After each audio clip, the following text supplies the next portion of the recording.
Hi guys, welcome back. Today I'm going to talk about wire feed rather than wire speed. Now, if your wire isn't feeding out of your machine correctly, you're going to have all sorts of problems. The wire's going to be jerky as it comes out and it's going to affect your weld. So, if you've got any problems like that, start with your tip. Take the shield off and there's your little contact tip in there. The wire has got to feed freely through that. Now this one's in good condition and the wire moves backwards and forwards easily through that. So if we're having a problem with this machine, we'd start looking further down the line. But if you're having problems and the wire's tight in the tip, you can clean them or simply just replace them. Most people just throw them away. But oxyacetylene tip cleaners work well for cleaning these. So take the tip off and then just use a tip cleaner and poke it through a few times. And that'll clean your tip out. It extends the life of them greatly. When you put it back together, make sure it screws on easily, there's no rubbish in the thread, and that there's no rubbish in behind the tip that can affect the wire feeding. Now, if you're doing this at home and you don't use your welder very often, your roll of wire could be rusty. Now, welders that aren't used very often can often have rusty wire in them. So if you look at your roll of wire, and instead of being this nice coppery colour, it's got surface rust all over it, that wire won't feed very well through your feed rollers, through up to your handpiece, and that will affect the quality of your weld. So simply just cut the wire off and unravel it until you've got bright shiny wire again. Now, another problem with welders is that people often have too much tension on the roll of wire itself. So there's actually a spring-loaded setup in here to stop this roll from overrunning when you stop welding. So if you run your machine and just sort of feed a bit of wire through and let it go, and you find that the roll keeps going a little bit and the wire becomes slack, you don't have enough tension on the little screw in here, so tighten it up. Sometimes it's a nut, sometimes it's a screw bit, but what you want is just for the roll to just stop when you let go of the trigger. If you've got too much tension on your spool of wire, it will be dragging through the feed rollers and slipping on the feed rollers and not feeding out. So you've got to get it to the happy point where there is just enough tension to stop it running on all the time. So start with it too loose and just bring it in a little bit at a time. The next thing is the tension on the feed rollers. You'll find that if you're in a tight spot and it's all sort of clamped up and you've got the handpiece cable all kinked up like this, the wire can stop feeding out from time to time. So if you're having this situation, you can increase the tension on the feed roller to get the wire to feed through. But be careful, you can have way too much on there. If you have too much pressure on the feed rollers and your piece of wire shorts into your tip when you go to start welding, the bit of wire can actually bunch up just past the rollers and you're going to have to cut the wire off and feed it all the way through. So run with just enough again. So if you back it off and get it to the point where it's slipping and not feeding through, and just increase it up half a turn at a time until you get to the point where it wants to feed the wire through smoothly. Turn it on. Now, wait for the welder to get its act together. The wire's feeding through quite happily. If I back this off,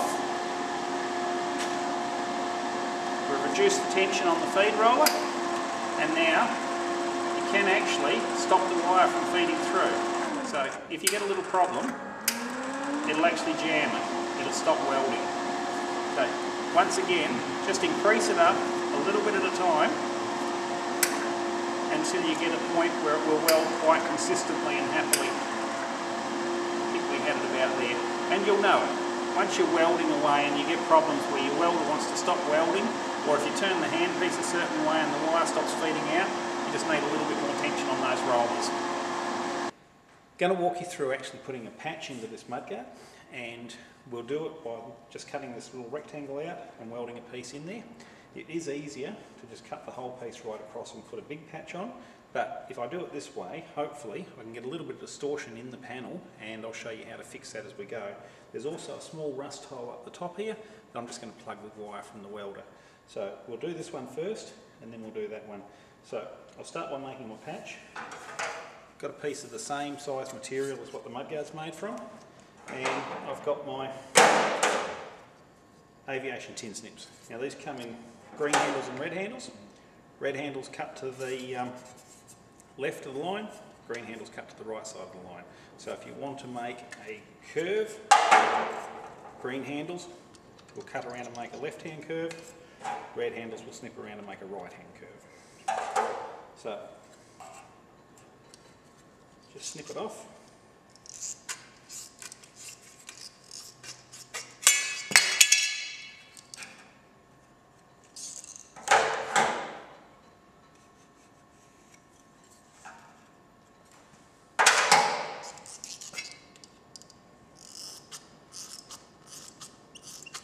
Something that's very handy is an old off-cutter steel like this. You can use it for an anvil, and every day I'm working on this. When I've cut this with the tin snips, it's actually curled the edge of it, so we'll just put it on the piece of steel and tap it back out flat.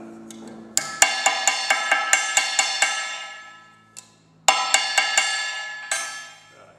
That's corrected the end, and now we're ready to sort of cut the fender out and make it fit.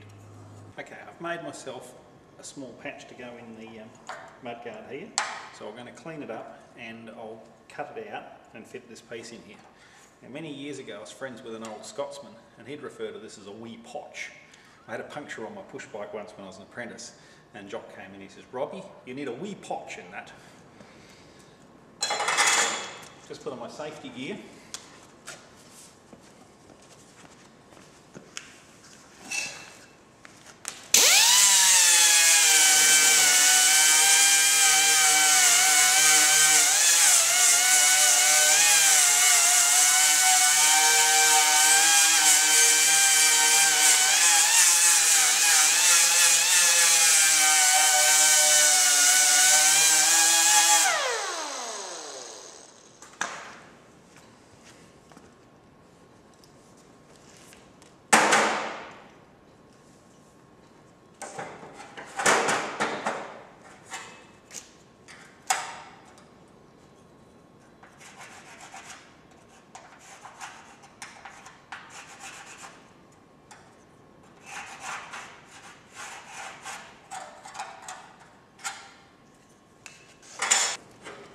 Just going to cut this out with my 5-inch angle grinder, and I'll just trim around inside the line and we'll be pretty close to having the patch fit in.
This one's a grinding disc. It's a 3M product and it's very good. It's 36 grit disc. It's quite flexible. It will actually bend a bit and you can use the corners of it and things to get into places. But whenever you cut anything with an angle grinder, you can have a sharp burr on the back of it. So always remember to deburr the back edge of your join.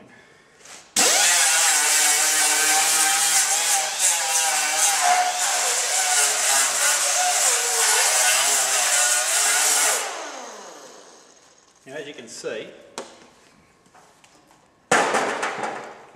I've got this on an air grinder, but you can put these discs onto an electric angle grinder quite easily, or even a battery powered one for that matter.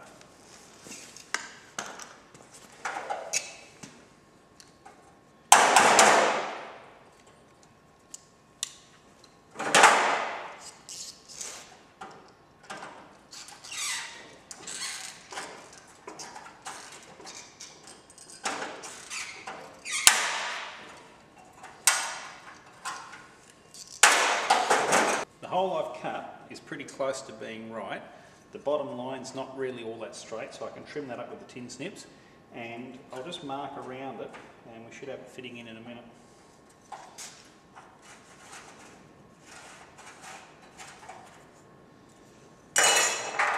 If you've got a good quality pair of tin snips, you can cut a very fine line with them. and you get down to within 0.5 millimetre and less.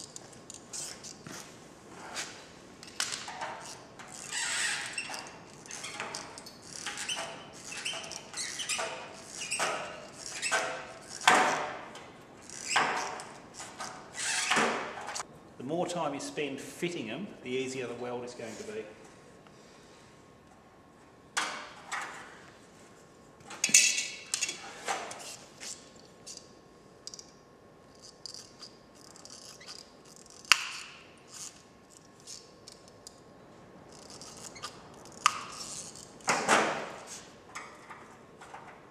Just going to take a very fine cut all the way along one side.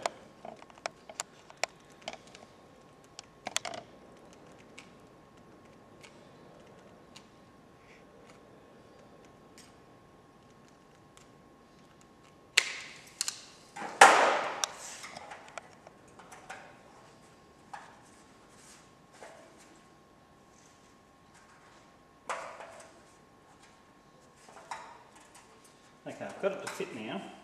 It's in the hole. I've got a little bit of a gap at the top, and like I was saying on the last video, that's where you'll get a distortion issue. So I'm hoping that this time we will get a little bit of shrinkage along this line here, and I can show you how to fix that. So I'm just going to grind around this, get it all cleaned up, and I'm going to clamp it in place, and then I'll start welding it.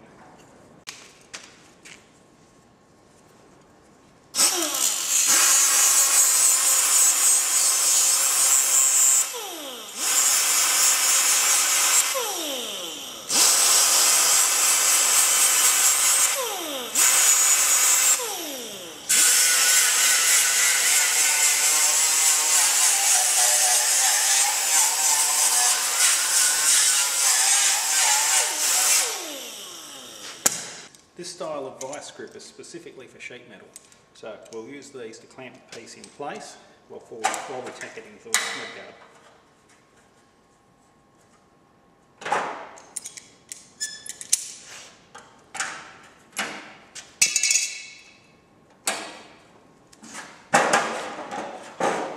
Just tap it in with my hammer and dolly.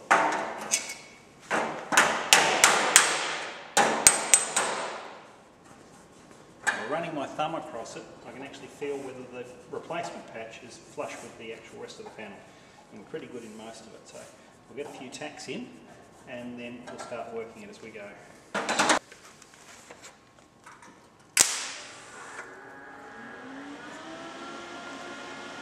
Right, just now I went to weld and my piece of wire has gone back into the tip. It's stuck in there. If you're lucky, twist it around like this a couple of times, and see that? It's just broken out loose. Now beforehand we backed off the feed rollers and we might not have enough tension on that, so that's exactly what I was talking about earlier on.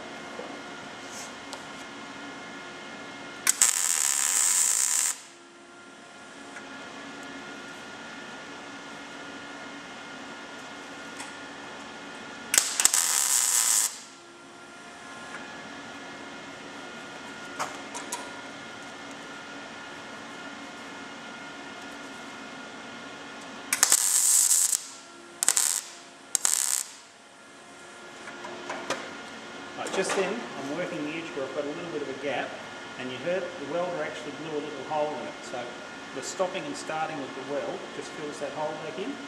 And I've got a tack there where it's sitting flat, I've got a tack there, but we're out of step a little bit in some of these other spots. I'll get another one in this top corner, and I'm going to take the clamps off and just tap it all back flat all the way around and get a few more tacks in to stabilise it.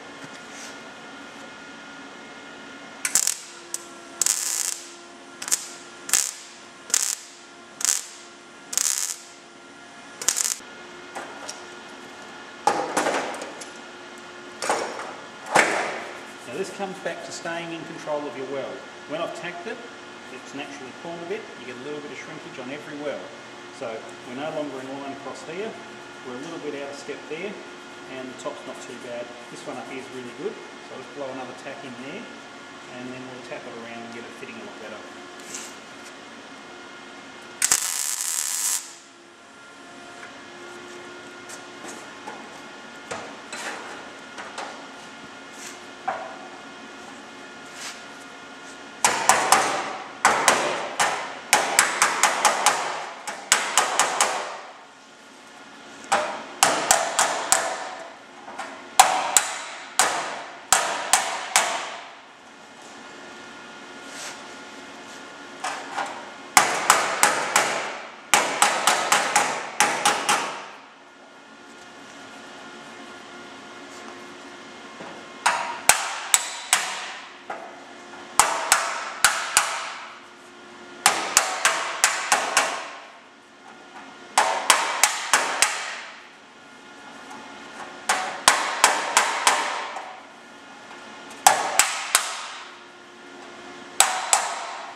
This edge now is sitting together pretty well, so I'll put a few spots through there and then we'll work our way around the rest of it.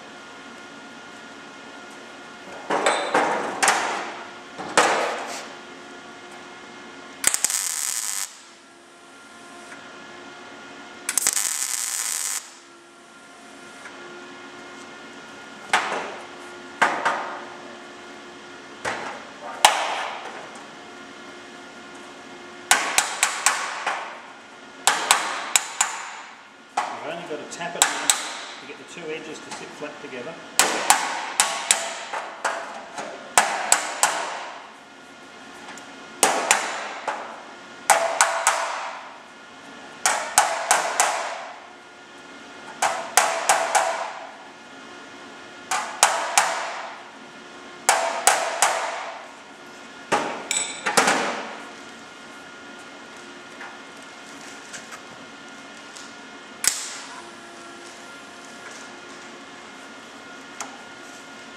The weld is stuck again. I'm going to increase the tension on the feed rollers just a little bit.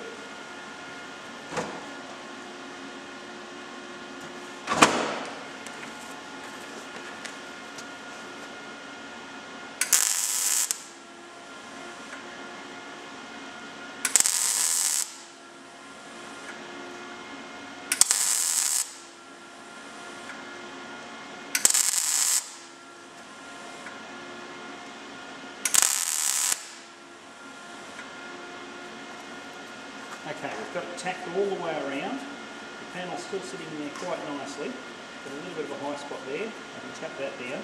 But this is what I meant about staying in control. We've had a few little issues where it's been out of step, and if we just tap this one back down now, it'll be pretty good and we can start welding it.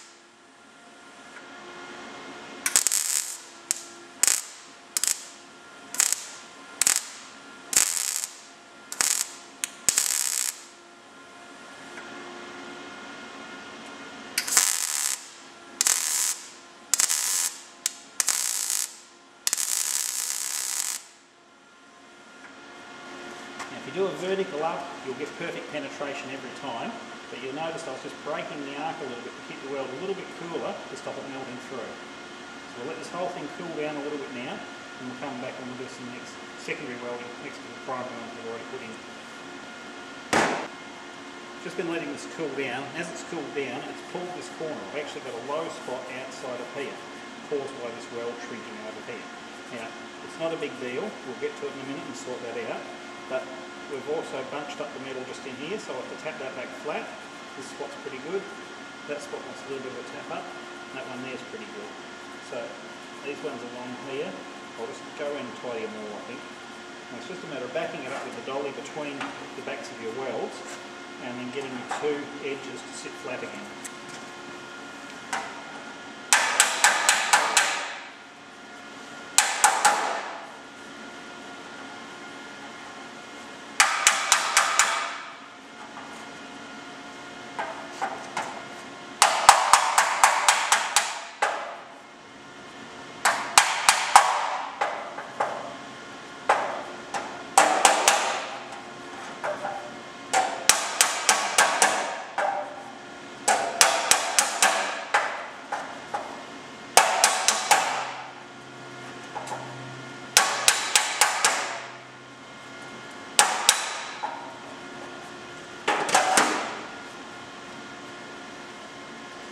Because I'm working a rectangle, I've got welds along one side of it and up the ends, so I'm going to weld across the top now, and then I'll come back later, work along the bottom again.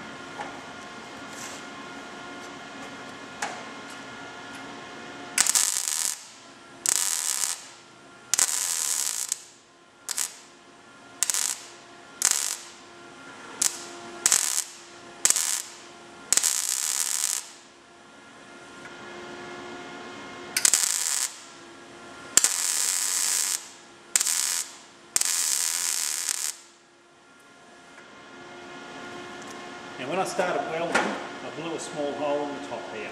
Now don't be afraid of that. A lot of people panic about blowing a hole in a weld. It's very simple to just zap it up, sort of zap, zap, zap until it fills in the hole. And if you've already got a bit of heat in your repair, leave it and come back later. But if you're getting little holes burning through that you can easily repair, you've got perfect temperature because each weld is burning all the way through the panel.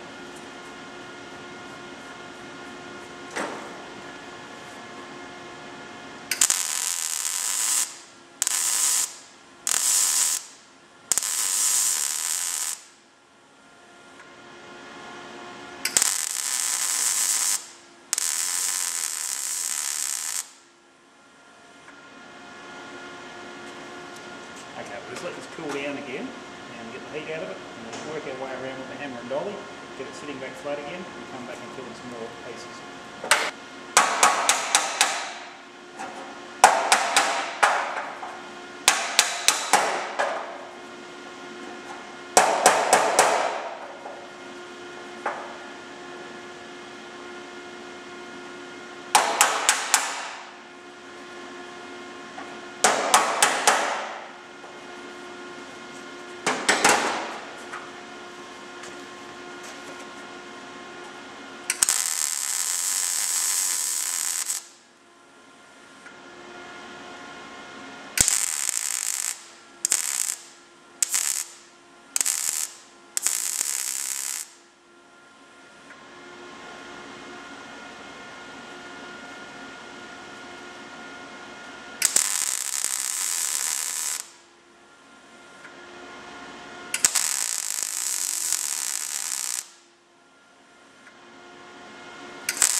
This time round I put a bit more weld on around the edge of it, mainly because the weld I've already put in place has stabilised the two pieces together. And now back to letting it cool down again. And we should be able to just about finish it off, I'd say, next time round.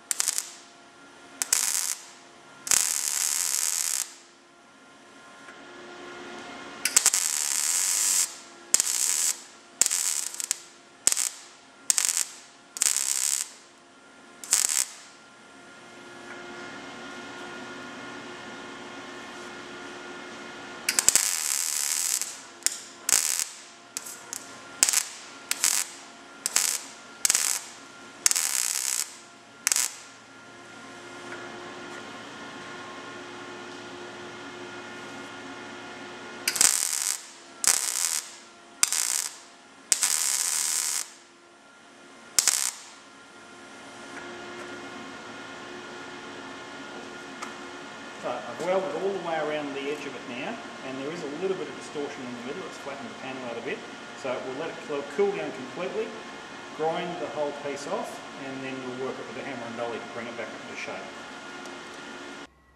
This is what I've been talking about full penetration. This is the back of the weld, and as you can see there's a nice big bead of weld all the way around. Our weld has burnt all the way through the metal, and when you grind the bead of weld off each side, it's just going to be metal all the way through.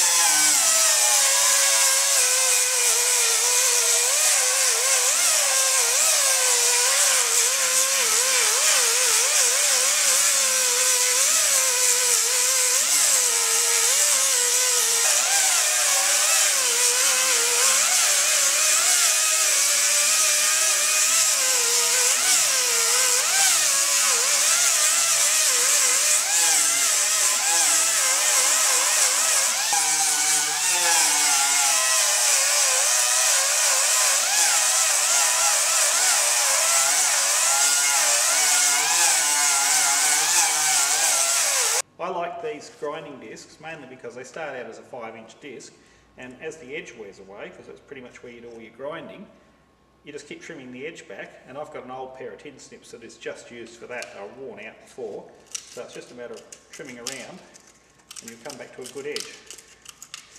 Flat discs will work just as well for this sort of work. And the other thing you will have noticed was as I was grinding, I was working my way around the edge of the weld, mainly because grinding, just like welding, creates a lot of heat, and that can cause distortion problems as well. So by working your way around, you will let it cool down on the spots that you've already ground, and then you come back to them.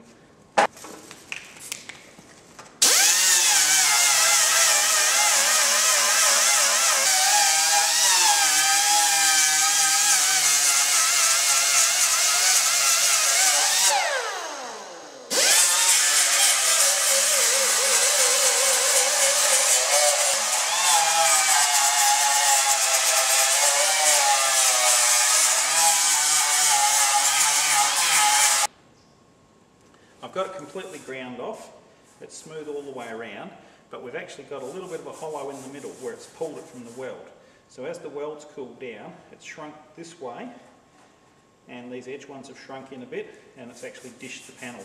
So given the shape that it is, I'm going to work it from the back, and just work my way around the weld, and I should be able to get it to come back out nice again.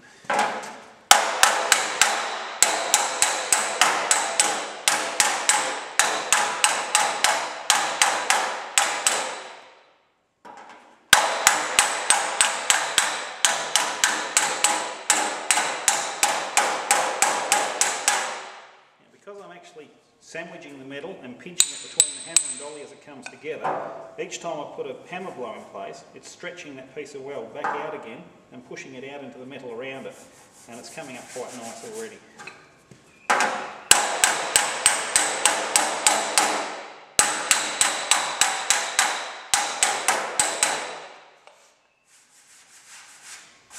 Now that's nearly back to flat again, a little bit more work around there, and you could actually finish this one up and get it really nice.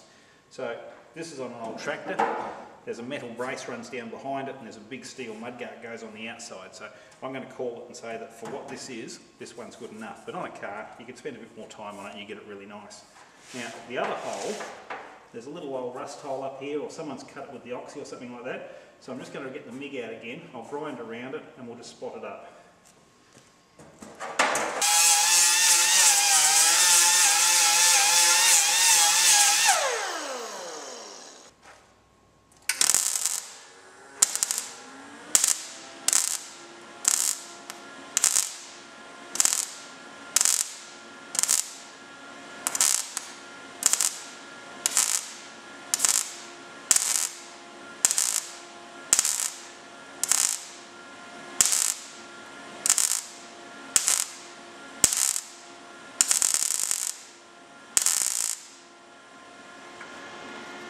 What I've been doing this time is I've been running a little bit of weld and stopping, breaking the arc, and then putting the wire back into the molten puddle. So before the redness has gone out of the weld, I'm welding back into it again. Now, you've got to stay in control. If it looks like the hole that you're trying to fill in is getting bigger because of the arcing, leave it longer before you come back. You can let it cool right down if you have to, but usually you can just keep it nice and red and just sort of keep breaking the arc and feeding into it all the time. There's a little bit of a depression up here, and it looks like it's been gouged with the oxy torch at some time. So I'm just going to fill that with weld, and then we can grind it off and that piece is finished.